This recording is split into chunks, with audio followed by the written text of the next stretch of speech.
Remember all that? For those of you that were with me during that time, where it was like, we were scrambling to get venues like last minute be cancellation, a music school cancel, because they all need that deep state money from the government. And when they find out someone who calls Bernie Sanders Bane from Batman, all you people deserve free health care.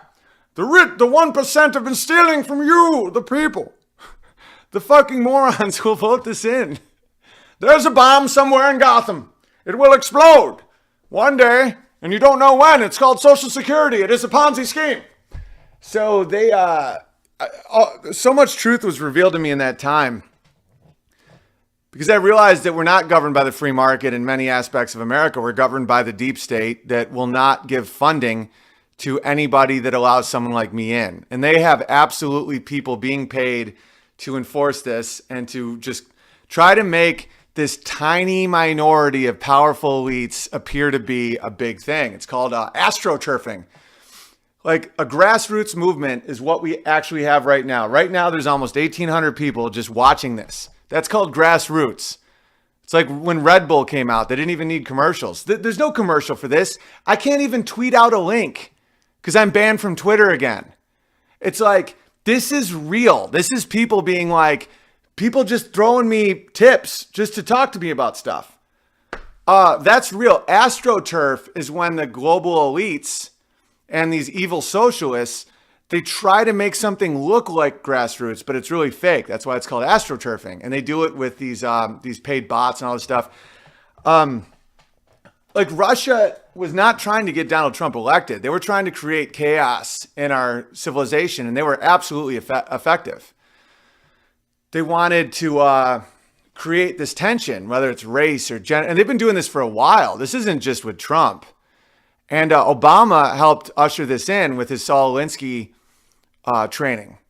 And I did a whole episode just on the Saul Alinsky stuff, if you want to watch that.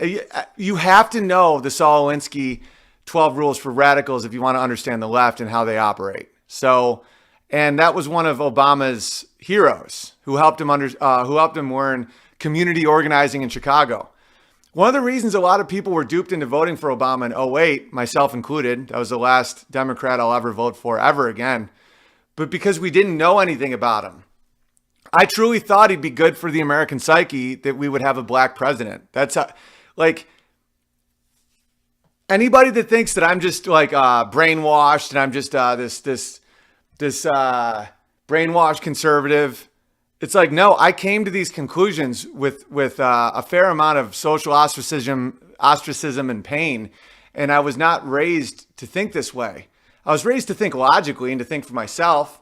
And so now I've come to different conclusions. But at the time I was like, wow, this could be really good for America if we hold the banks accountable for what's happened and all this stuff. And if we have a black guy who hasn't really done anything wrong because he was so new, you couldn't really slam his record. And then you find out what community organizing means. That's insane. It's Saul Alinsky stuff. It's how you get people to resent their own life and then get angry about something they weren't previously angry about. And that's how you get these like zombies to just rip apart themselves and their own communities. And those people are extremely easy to control. Like once you get someone really agitated and really resentful, and you can stoke those fires. It's not a racial thing. It's not a sex thing. It's not a whatever. Anyone can get anyone that isn't, morally sound to just become this envious Canaanite,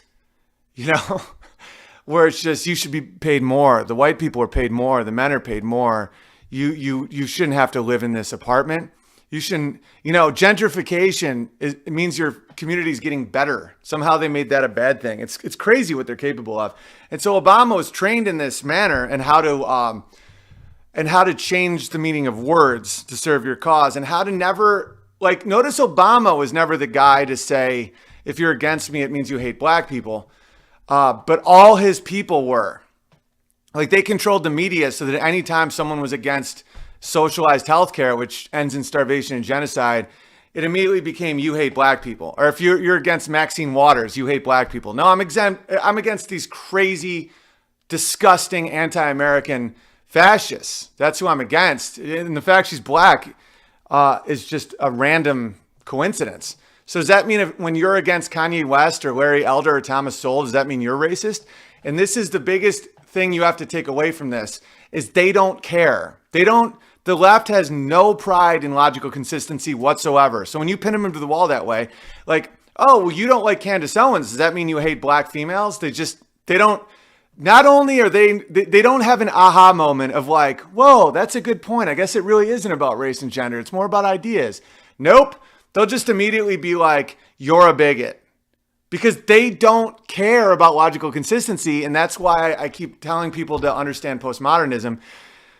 When you are part of an idea that doesn't believe in reality, where it's only the accumulation of power by any means necessary, when someone pins your idea to the wall of hypocrisy, all you're thinking about is how to squirm out of it, not how to grow.